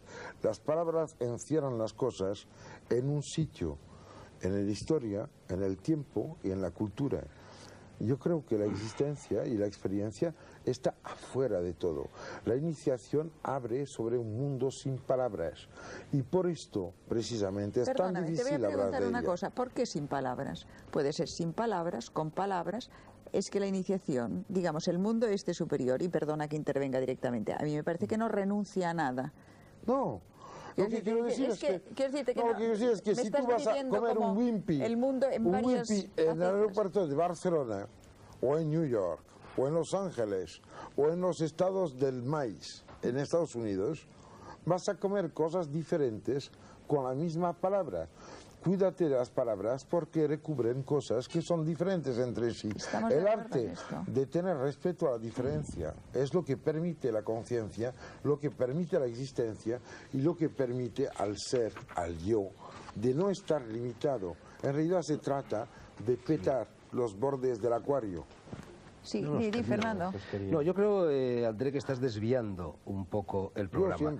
No se trata, como ha señalado ya Sibila, no se trata tanto de abandonar o no abandonar las palabras. También hay que abandonar las palabras y muchas cosas más. Pero yo fundamentalmente creo que de lo que se trata, lo que hay que abandonar es la noción del espacio y la noción del tiempo. La vivencia del espacio y la vivencia del tiempo. Tú, me parece que fue en el primer programa del Sol de Medianoche, dijiste una cosa muy importante. Hablaste de la iniciación vertical, no horizontal, del chamán, a propósito de cuando el chamán se colocaba en conexión armónica con el espíritu de los bisontes y pactaba las piezas que podían ser cazadas o no cazadas ese año. Con el señor de los animales. El viaje iniciático es esto, es pasar de la postura horizontal a la postura vertical, que es la que nos va a permitir ascender del microcosmos al macrocosmos.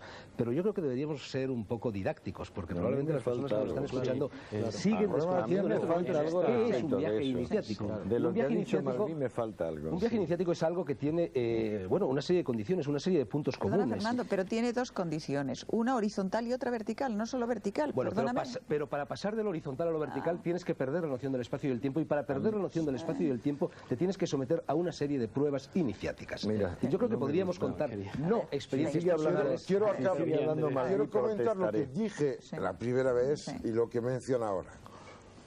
La experiencia a la cual me refiero es una experiencia en la cual, cuando lo haces, empiezas a hacer todos los que conoces. Te das cuenta de repente que podría ser cualquier persona, cualquier roca, árbol, cualquier cosa de estas cosas de las cuales realmente no tienes que huir, pero con estas no puedes encontrar nada. La verticalidad es parar y encontrar una dirección y no un recorrido. La dialéctica de direcciones o ejes y recorridos se encuentra en Ibn al-Arabi, se encuentra en los viajes de Mahoma, el Laylat al-Qadr y el Laylat al-Miraj. Pero es que no es solo eso, perdóname André, no es solo eso. Hablamos por una parte como si hubiese solamente la palabra y el silencio. Entre la palabra y el silencio, el poderoso trabajo, la paciencia de lo negativo, descubrió el concepto. El concepto admite muchas palabras, pero al fin y al cabo no se modifica en sí. Yo creo que por una parte está la persona singular soberana. Persona singular soberana. Y por otra parte, la inmensa magnitud de lo real. No hay contradicción entre la persona singular soberana y la inmensa magnitud de lo real. El viaje iniciático es ese punto donde se conectan una cosa y la otra. Por eso mismo lo de vertical, horizontal, lo de palabra, silencio, las habituales oposiciones cesan.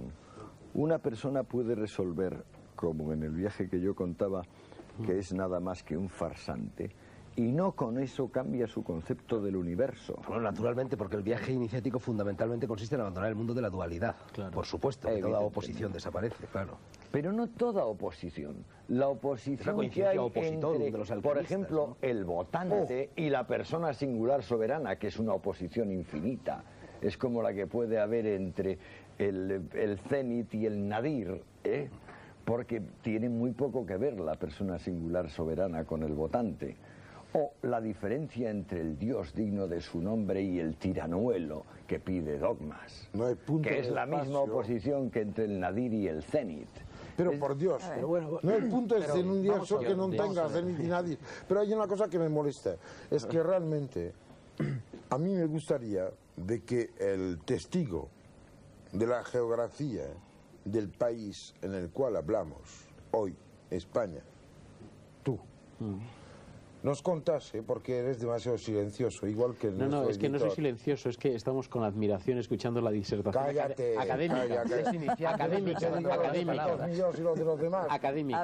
Hazme un favor. Un coñazo. No es cierto que los momentos claves de tu vida, los momentos en los cuales has tenido la intuición perfecta de tu felicidad y de tu existencia, han tenido que ver con una ubicación concreta. Sin no duda es ninguna. cierto que tienes una veneración a ciertos recorridos. Sin duda ninguna, y además que hay determinados sitios que producen una vibración tremendamente positiva. Pero vamos a descender un momento y vamos a descender a esos televidentes que nos están viendo repartidos por toda España.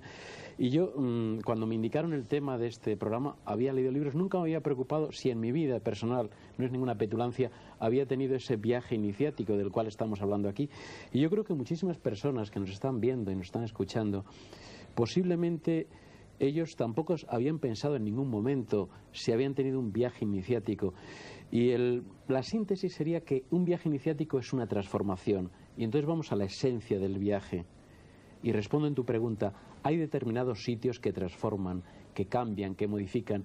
Y yo creo que el mensaje, quitando esas palabras grandilocuentes, el mensaje o el testigo que les pasamos a las personas que nos están viendo y escuchando, es que el viaje lo enriquecieran de algún modo. Que el viaje no fuera simplemente el traslado de un sitio a otro, que la palabra turismo la desterráramos y que el viaje lo enriqueciéramos de un modo de lo que decía al principio, transformarse personalmente enriquecerse, buscar ese yo que tú has querido, que es un yo en nosotros, es un yo abierto, porque es que entonces llegamos a la esencia del viaje. Pero lo que tú estás proponiendo, Emilio, y haces muy deja bien, que te voy a dar la palabra. Déjame un momento solo, Andrés. No, déjamela. El turismo por la peregrinación. ¿Qué es lo que hace el peregrino? El peregrino busca un lugar de poder, busca un lugar iniciático. Pero ojo, la iniciación en realidad no está en el lugar de poder. La iniciación está, como señala Cavafis en su célebre poema Ítaca, está en el camino, en lo que se recorre en el recorrido. Entonces es el camino jacobeo lo que convierte esa experiencia en algo iniciático, el caminar. Si no se camina, no hay iniciación. Hay que alcanzar esa meta, hay que alcanzar ese ónfalos, hay que alcanzar ese lugar de poder. Tenemos que tener la mediación. Tenemos que tener en cuenta que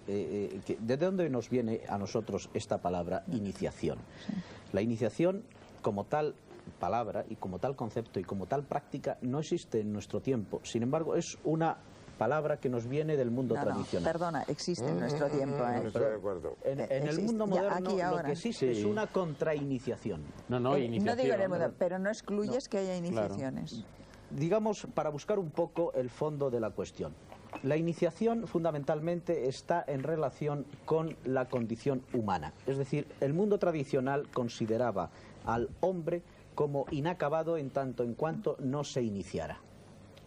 Y se iniciaba el hombre adquiriendo la condición humana en cuanto se abría al acceso de una vida religiosa profunda, en el sentido vital y en el sentido déjame que te interrumpa, que hago muy mal. Perdona un momento, déjame que te interrumpa.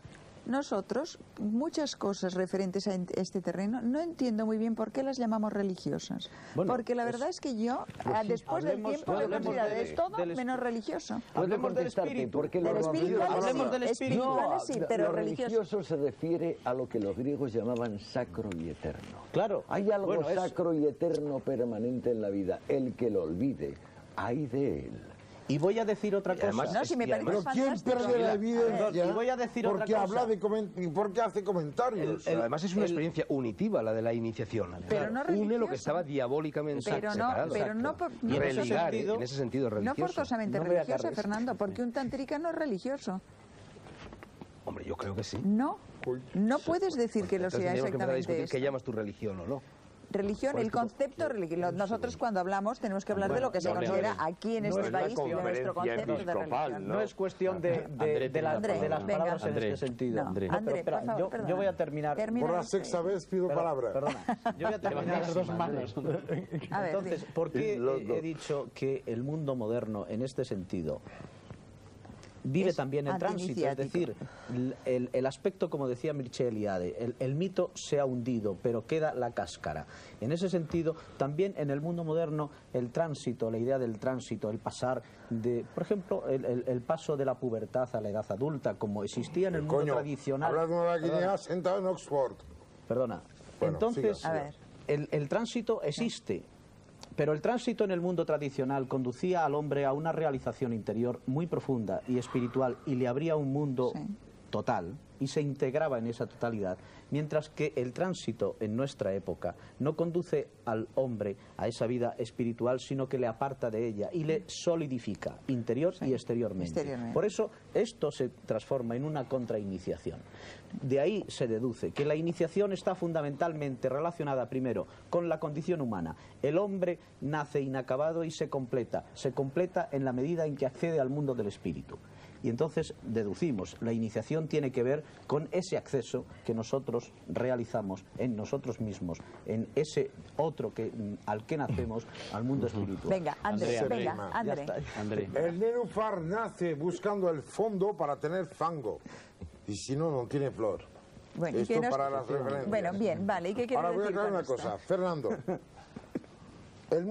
uno de los motivos principales por los cuales me he hecho ibérico, no español porque no llegó a aclararme con las diferenciaciones. Ibérico. Esa es la palabra.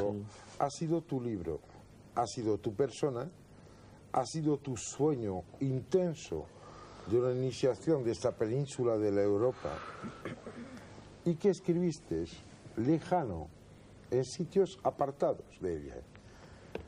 ¿Te acuerdas? Te conté que nos conocimos en Angkor Wat. No te acordabas. Tengo la dedicatoria tuya en el primer tomo de los 4 libros de Hiperión. ¿Te acuerdas? Bien. Yo creo que realmente hay un inmenso pecado, que es el de poner condicionantes casi imposibles para que alguien tenga la iniciación. Yo creo que la iniciación es tanto el hombre que empieza a hacer una pared y la hace bien, un hombre que coge una tabla y la corta bien, un hombre que coge una pluma y la usa Por lo bien. pronto, la iniciación requiere voluntad de iniciar. ¿Puedo acabar? Hombre, No, sí, no, puede acabar. pero No estoy hablando de los compañones. Estoy hablando de la francmasonería. Claro, Estoy hablando de la conciencia de lo que se hace, acompañada de la conciencia de con quién se hace y del por qué. Yo creo que el iniciado que no deja paso a los que no saben no es ningún iniciado. Creo que el iniciado está a la disposición de los que no saben, siempre y cuando estas personas quieran iniciarse y estén decididas a dar ese paso. Y antes de dar ese paso, el iniciado, el maestro, avisa al futuro discípulo de que si emprende ese camino y no llega hasta el final, es derrotado por cualquiera de estos enemigos del conocimiento, se queda convertido en esclavo del templo para el resto de sus días y solo en futuras reencarnaciones. el que sirve a los que no saben es el que sabe. El iniciado está al servicio, nunca manda, nunca tiene un derecho, nunca puede ejecutar ningún mandado sobre nadie. Si alguien está iniciado, estás se cometiendo un debe a los verdadero demás, sacrilegio. André, no al contrario. Si no es eso, Andrés está queriendo hablar de la iniciación democrática. Claro, frente a has quitado la palabra de la boca, Antonio. No puedes eso es una contraindicación. Si no me dejáis hablar, me enfadaré muchísimo. Eso es una contraindicación. De verdad que me voy a enfadar muchísimo. Sibila se va a enfadar, por favor. Me voy a poner rabiosa. André, en las antiguas iniciaciones, a palo limpio iban los discípulos. Maestros han habido que de un barazo se han cargado a un señor y no por eso dejaban de ser maestros. Que luego tú estés de acuerdo o no, o que creas que ese no es el sistema, pero los ha No habido. voy por ahí. Yo digo que estamos en 1990. Me parece bien, pero no desvalorices tanto. Pero si la iniciación la propicia el hecho de que vamos a morir, el hecho de que vamos a morir obliga a todos a iniciarse. Lo que pasa es que unos se inician a una cosa llamada por otros psicosis, a otra cosa llamada por otros neurosis y a otra cosa llamada por otros cumplimiento. ¿Tú estás convencido La que iniciación morirás, es o no? inevitable, todo el mundo se inicia. Todo el mundo, sin excepción. Lo que pero la pasa es mayor que parte de la gente, como tú has señalado, solo en el momento de la muerte se inicia. Y en cambio Creo hay algunos otros seres que intentan iniciarse antes. porque tienen antes la muerte, porque antes han hecho frente a la muerte. Naturalmente. Por Nada eso la más prueba que por iniciática eso, es la porque en vez de ir al médico, se han quedado en su casa pensando en la muerte. Efectivamente. Antonio, Fernando había empezado un tema que luego le hemos interrumpido. ¿Cuál es, o sea, para la gente que nos estás viendo, el punto de partida de la iniciación, cuál es? O sea, y también la otra pregunta es, ¿está reservada solo a unos pocos, a todo el mundo? Está reservada a muy pocas personas. A muy pocas personas. Bueno, yo antes he mencionado los Reyes Magos y los pastores, es decir, el pueblo llano que acudió al portal de Belén y los iniciados que acudieron al portal de Belén. Yo creo que no todo el mundo puede, ni quiere, ni debe iniciarse. Hay un libro fantástico que probablemente conocéis todos, Los grandes iniciados, de Edward Shigey, donde recrea, de una forma un poco falsa, un poco como Ivans recreó el palacio de Gnosos en Creta, pero bueno, puede servirnos para ejemplarizar. Shigey cuenta en este libro cómo se producía la iniciación en los templos del antiguo Egipto, que al fin y al cabo es la iniciación más antigua que conocemos, a no ser que nos remontemos a la Atlántida. Bien, en los templos del antiguo Egipto, cuando una persona quería iniciarse, ya tenemos aquí la primera condición del viaje iniciático, la voluntad de querer iniciarse, la voluntad de querer adentrarse, recorrer ese laberinto, enfrentándose a una serie de pruebas para alcanzar, como hace Teseo, en el mito de Teseo, el Minotauro justo en el centro del laberinto y empaparse con su sangre, ver cara a cara a la muerte allí. Entonces este individuo llegaba al templo, llamaba a su puerta y le abría el padre portero, por así decir, el hierofante portero. Y entonces, cuando el individuo que llegaba persuadía de que verdaderamente era sincera su voluntad de ser iniciado, entonces le avisaban de lo que le iba a suceder. Te vas a enfrentar a horribles pruebas, si las superas te iniciaremos y si no, el resto de tus días, como he dicho antes, los pasarás convertido en un esclavo del templo y y no tendrás ninguna otra posibilidad de reivindicación. Déjame terminar, termino enseguida. Entonces este individuo, precisamente para hacerle abandonar estas nociones de espacio y tiempo, era abandonado a lo largo de esas galerías secretas del templo, de las pirámides, donde lo mismo se pasaba 3 meses o 30 años, porque había perdido la noción del tiempo, igual que cuando se ingiere una droga psicodélica, un alucinógeno, metido en una celda con agua hasta la cintura, lleno de sabandijas, de ratas, caminando por galerías interminables, sin ver ni la luz, sumido en la oscuridad, en el ayuno, etcétera, etcétera, y así poco a poco ese individuo iba desposeyéndose del tiempo y del espacio, que es donde transcurre la actividad racional. Y si realmente superaba todas esas pruebas, llegaba un momento en que al doblar un recodo se le abría el patio interior del templo y entonces ya allí bondadosamente acudía a recibirlo el hierofante y le enseñaba a leer el libro de las alturas, le enseñaba a leer las estrellas, produciéndose así ese chispazo de fusión entre el microcosmos y el macrocosmos, y esa persona pasaba a ser un hierofante a partir de ese momento. Los otros, los que no llegaban hasta el templo,